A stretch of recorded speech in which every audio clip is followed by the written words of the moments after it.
Today's story is about an event that was so horrifying, the one person who survived it couldn't speak when she finally stumbled bloody and terrified out of the forest. But before we get into today's story, if you're a fan of the strange, dark, and mysterious delivered in story format, then you've come to the right channel because that's all we do, and we upload 3, 4, even 5 times every week. So if that's of interest to you, please send the like button on a blind date with Karen to a restaurant that has less than perfect service and no manager on duty.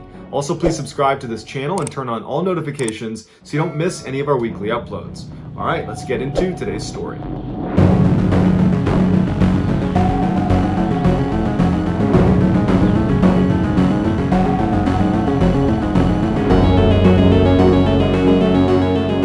By 1993, Ludmila Korovina, who was a 41-year-old Russian hiking instructor, came under fairly intense criticism from her colleagues for being too survivalist with her students. They thought she was a little bit too aggressive with how she pushed her students, putting them in unnecessarily risky situations out in the wild where they weren't really ready for it, and at any point she might push them too far and wind up getting someone killed. Her students, however, absolutely adored her. They said on the mountains she was fearless and in tune with nature, and they felt very safe around her. And then at camp, she was very motherly and tender and always took the time to make sure all of her students were taken care of well before she was. Former students have said the mentorship they received from Ludmila went well beyond just hiking instruction.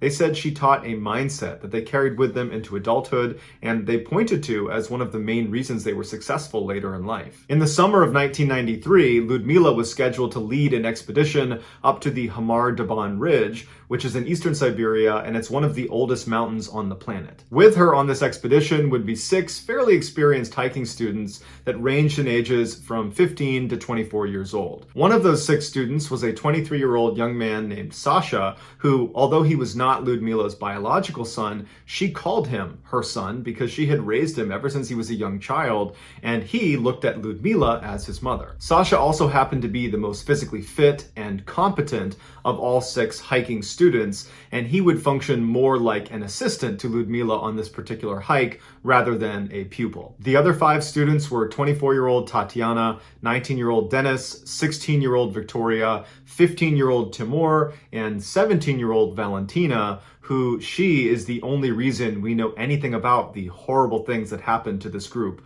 up on Hamar Daban Ridge. On August 1st, 1993, Ludmila and her hiking group boarded a Trans-Siberian railway car in Kazakhstan, and later that day they arrived in a town called Marino, which is on the eastern side of Siberia on the southern end, and it butts up against the base of the Hamar Daban mountain range. The Hamar Daban mountain was not considered a very dangerous hike to make. It was relatively small. It was just under 2,400 meters in elevation, and in the summertime, you'd have scores of recreational hikers all over this mountain range. Plus, the weather forecast for Ludmila and her group's multi-day hike in that mountain range was going to be incredibly favorable. It was going to be warm, clear, nice summer weather. Ludmila had charted a course that began just outside of the town of Marino, which is the town they were staying in that first night. They were going to start next to Lake Baikal, which is the deepest lake in Russia. From the lake, they were going to move north and inland over this stretch that was totally barren. There was no trees, it was just rocks and grass, before ultimately reaching the Hamar Daban Ridge, which was their destination. And at that point, there would be shelter and firewood, and they could take a break before ultimately descending. And so in total, from the lake all the way to Hamar Daban Ridge was approximately 50 miles. Ludmila's group would not be the only group making this particular movement towards Hamar Daban Ridge. They'd be taking their own path, but there'd be 2 other groups that were on similar courses, basically parallel to them, making their way up to the ridge. And one of those groups was actually led by Ludmila's 16-year-old biological daughter, and they had actually made plans to meet up on one of the last days of this multi-day hike. As they were making their descent, there was a forest they were going to meet up in. So Ludmila and her 6 students stayed the night in Marino, and the next morning they got up early and made their way over to Lake Baikal. The weather's beautiful, they're excited to start their journey, and they take off. And everything was going great until the late afternoon. It would turn out the weather forecasters were just completely wrong. And as soon as the group climbed above the tree line, the temperatures plummeted and it started raining and snowing on them. It was just absolutely miserable. This treacherous weather would persist over the next few days, and it really started to destroy the morale in the group. But Ludmila, she was a pro and she had hiked in far worse conditions than this. And so she made a point of telling the group that this stuff happens. Bad weather happens. We are prepared. We are trained. We're going to be fine. You need to have a positive attitude about this. We need to just keep pushing forward and not play a victim here. And that was enough to inspire the group to just keep on going. You know, they believed in Ludmila and she's telling them to keep going, so they kept going. By the evening of August 4th, so this is 3 full days of hiking later, they were only about 30 minutes away from the summit. They have now reached the point where they are in the open section of the mountain where there is no reprieve from the wind or the rain or the snow. There's no trees to block anything. And so it's just an absolute abomination trying to climb this last stretch. Every step is like an eternity as the wind just cuts through their clothes and they're soaking wet and miserable. Ludmila's students were not about to ask for a break. They knew how she operated. She was someone that really believed in pushing through your own pain and fatigue and misery, and she always led by example, and they saw her, you know, right out in front leading the charge up towards the Hamar Daban ridge. And so they were very surprised when she stopped and she turned around and told them, we're taking a break. And in fact, we're actually going to camp out for the night right where we are right here. No one knows why Ludmila made this decision. You know, on the one hand, it does make sense to take a break and say, you know what, we'll reach the summit tomorrow. We've had a really hard couple of days here with the bad weather. We'll make camp and we'll get some rest and we'll hit the summit tomorrow. That makes sense. But where she elected to make camp does not make sense. She had them stop right smack dab in the middle of this totally open section of the mountain where there are no trees, there's no objects to protect them from the horrible wind and snow and ice and rain that's just going to be pelting them all night. And so some people have speculated that when she looked at her crew of hikers, they were so badly beaten down and tired and miserable that she knew she could not ask them to go any further. And so that was why she said, let's just make camp here, we'll make do. Others have said her map may not have been very accurate. And so she didn't know how close she was to the summit, where at the summit, there was literally a shelter that had firewood and a place for you to rest. Maybe she didn't know she was so close. Perhaps she thought she was much farther away and this is the best we can do. But what the inaccurate map theory does not account for is Ludmila would have known there is a forest about 2.5 miles down the mountain, because the whole time they've been on this hike, they've tried to stay up above the tree line as they make this final approach up to the ridge. And so she would have known there's a forest right down there. And if I wanted to, I could go down there and seek shelter in the trees. And so for whatever reason, she decided that we can't go down to the forest, we got to stay here. And so perhaps that lends more credibility to the idea that the group was far more beaten down than maybe we even realize. And she thought they can't make the 2.5 mile journey. We're going to have to just make camp here and make do. But regardless of her reasoning, they did make camp right in the middle of this open section. They set up 2 wet, crappy tents, and they used their little kerosene stoves to make a tiny meal. And then they all crammed inside of these 2 tents and huddled as the wind howled outside. That night, the storm got much worse. The wind picked up, and again, they're totally exposed on this open section of the mountain. And so they're just getting destroyed by this wind. And at about 2 a.m., the wind actually broke the ropes that were holding the tents down, and they had to go outside and retie them, and they were able to do that. And then a couple hours later, at about 4 a.m., the wind actually lifted up the section of the tent that was facing where the wind was blowing, and it pulled the tent up in such a way that water rushed into the tent and soaked their sleeping bags. And they were able to go outside and they put the stakes back down in the ground, but you know, they were sleeping in wet sleeping bags in the middle of this mountain in the middle of a storm. So this is getting quite dangerous at this point. But they were able to eventually fall asleep, and at about 10 a.m. the next morning, Ludmila gets up and looks outside, and she can see that everything is frozen, that it's snowed and the temperatures have dropped again, and everything is just snow and ice. And she knows that, you know, we're actually reaching very dangerous hypothermia territory, and if we don't warm up soon, this could be life-threatening.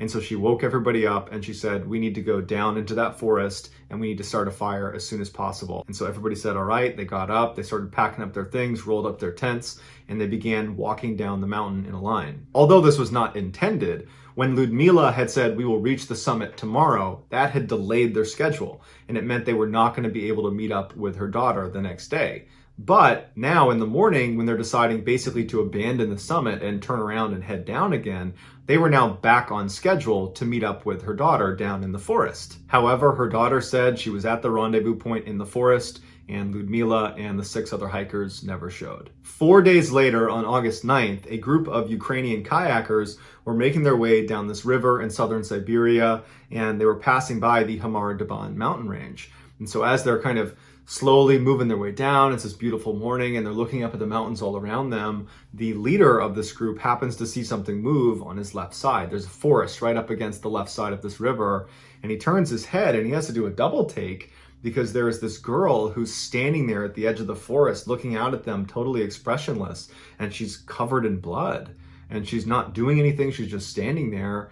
And at first, he actually thought, like, we need to leave. His first thought was, we need to just get away from this person. There's something wrong with this person. But very quickly, the group realized, like, we cannot abandon this girl. This is a young girl who should not be out here. I don't know what she's doing out here. And so they turned around and they went on shore and they yelled to her. They said, are you okay?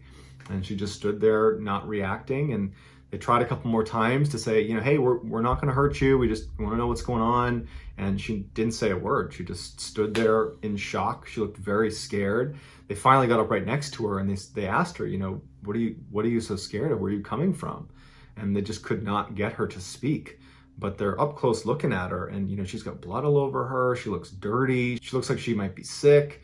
And so they decide that, this girl needs help, and they had blankets. And so they threw blankets over her. They put her in one of the kayaks and they brought her back to town. Once in town, the Ukrainian kayakers went and got authorities and said, hey, we found this girl. She was covered in blood walking out of the forest. We have no idea what's going on with her. And so authorities came over to speak to her. And although she barely spoke, she would finally say that she was 17 years old. Her name was Valentina Yotachenko, and that she had been a part of a 7-person hiking group up along the Hamar Daban Ridge. And then she paused and they said, well, where's your hiking group? How did you get separated? This is what she told them. Back on the morning of August 5th, so this would have been the morning after that terrible night's sleep on the mountain where the tent ropes are breaking and their sleeping bags are getting soaking wet. Well, Valentina wakes up and she looks outside of the tent and she sees Ludmila, and she's standing there with her hands on her hips and she's looking around. She looks very concerned. Valentina goes out there and Ludmila turns to her and says, we need to leave. We need to go down to the forest and we need to make a fire. Can you help me wake everybody up and start having them pack up their stuff so we can get moving? So Valentina goes in, she starts waking people up, and everybody very quickly packs up the tent, packs up their things, and they're in a line and they start walking down the mountain. They had only made it about 10 meters into their descent when Sasha, the 23-year-old young man that Ludmila considered her son, he just suddenly falls. And the other hikers, Valentina included, run over and they help get him up again, and he looks kind of shaken. He takes a couple more steps and he falls again. And this time when Valentina goes over to try to help him up with the others, they see his eyes are wide and he looks like he's really terrified, and then blood starts rushing out of his nose and his ears and his mouth, and then he just suddenly dies. And Ludmila runs over and she grabs him and she's panicking and she's trying to feel for a pulse and she's checking for his heart, and then she screams out in pain and anguish and she yells, he's dead. The other hikers can't believe this is happening. They can't even process that someone, any of them, had died, let alone it be Sasha, the most physically fit and healthy one of all of them, including up until a few minutes ago. He wasn't showing any signs or symptoms that something was wrong. He was perfectly fine. What's going on? Ludmila was in shock. She's on the ground and she's holding on to Sasha, and she's telling the group that she's not going anywhere. She's staying with Sasha. And Valentina would say the group is just falling apart at this point. You have some of them that are crying, others who are just standing there looking around like, what's happening to us right now? And at some point, Ludmila collects herself and she says to the group, go down to the forest. Go down to the forest and start a fire. And Valentina said they didn't want to leave her and they were pleading with her to let them stay. And she said, no, go down to the forest and start a fire. And finally, Valentina said the group would. They'd get together and they'd turn around, and not really knowing what was going to happen next, they just begin walking down this mountain, and they only get a few steps before they hear Ludmila yell out to come back. She's saying, I can't move. And they turn around and Valentina was towards the front of the returning group as they're going back up the mountain, back to Ludmila. And she's now bleeding out of her nose and her ears and her mouth. And she's heaving like something's going on inside of her. And then all of a sudden she keels over on top of Sasha and she dies right in front of them. And now the group is in hysterics, and Valentina's in the front and she can't see anybody else. And then she turns around and she can't believe what she's seeing to her side.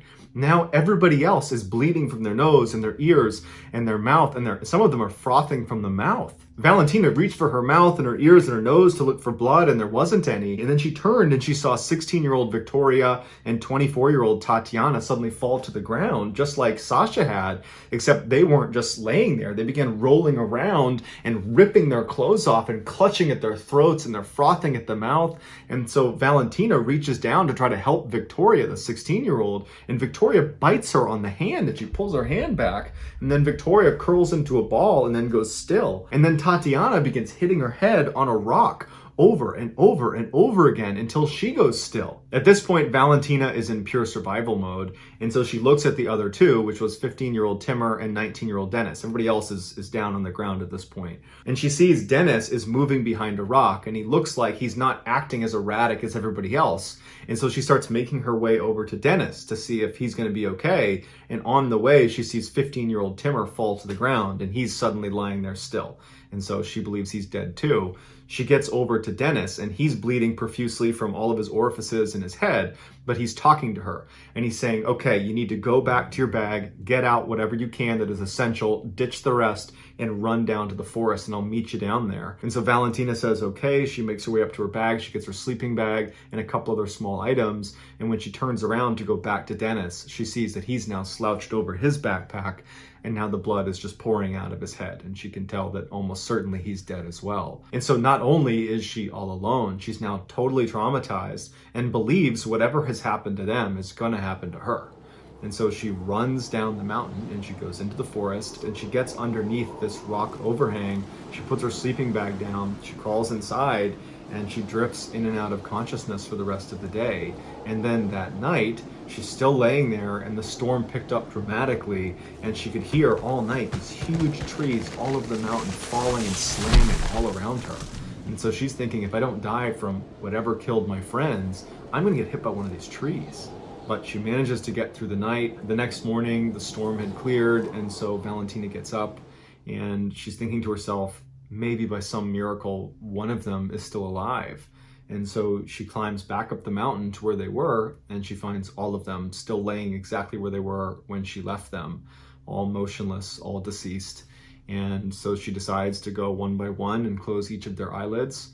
And then she says her goodbye, and then she turns and kind of wanders back into the forest, where she would stay for the next 4 days, desperately walking around, hoping to be rescued at some point, the whole time just expecting to die, either from exposure, from an animal attack, from whatever killed my friends. Eventually she does hear voices, and she starts making her way towards where they're coming from, and that's when she gets to the river and she sees the Ukrainian kayakers, who ultimately pick her up and bring her back to town. After authorities heard Valentina's story and realized there were other hikers out there, they launched a search party, and it would take them a month to locate them. Their bodies were contorted and their faces were locked in these grimaces that looked like they were in absolute terror and agony right as they died. In addition to missing most of their clothing and their shoes, they were also all missing their eyeballs. The autopsies were only able to conclude that hypothermia contributed to their death, although it wasn't the only factor,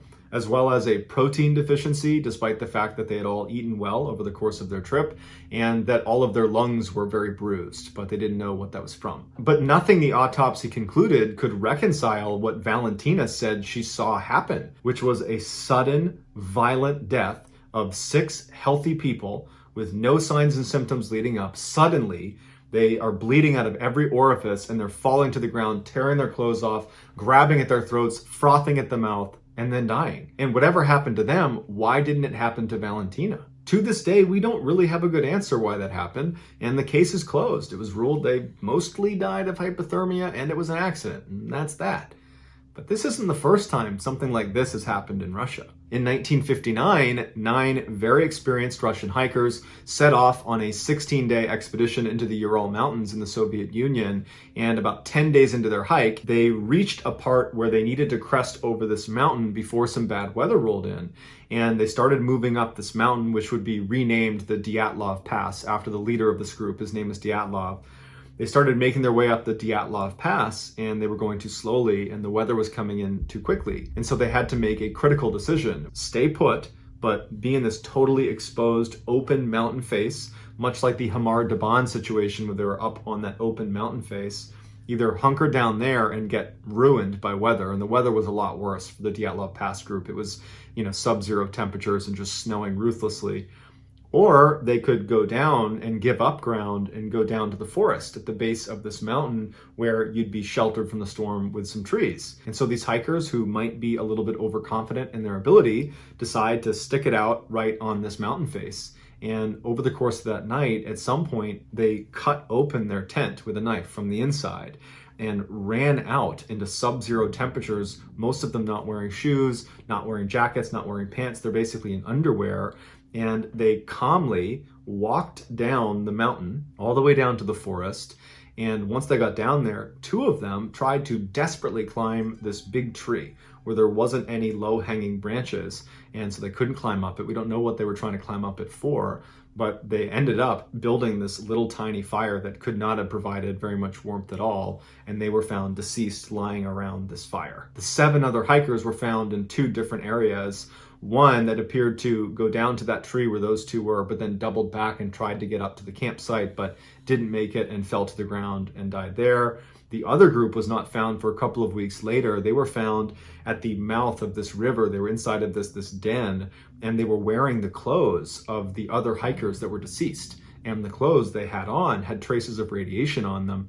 And the ones that were in the den had these devastating chest and skull injuries, and one of them was missing their eyeballs. And the official statement by the Soviet Union was they died from an unknown compelling force, which is a really mysterious way to describe how someone might die. This case was actually reinvestigated in 2020, and the new cause of death is death by avalanche. Except loads of people disagree with that. In fact, experts have gone out to where this happened, and they say not only was there no avalanche, there's never been an avalanche in this area. There's literally never been one. So what do you think? Is there a connection between Hamar Daban and the Dyatlov Pass incident? Is there a cover-up in both cases where something far more sinister has happened to both groups that we don't know about?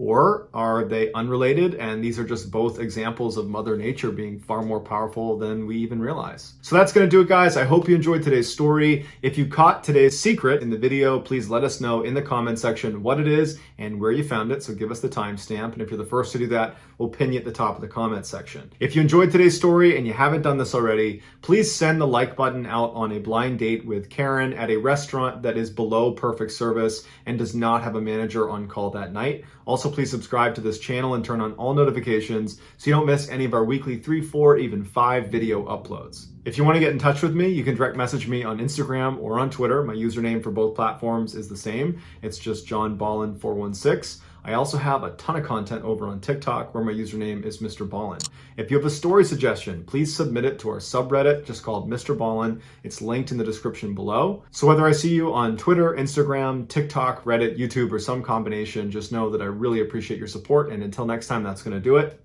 See ya.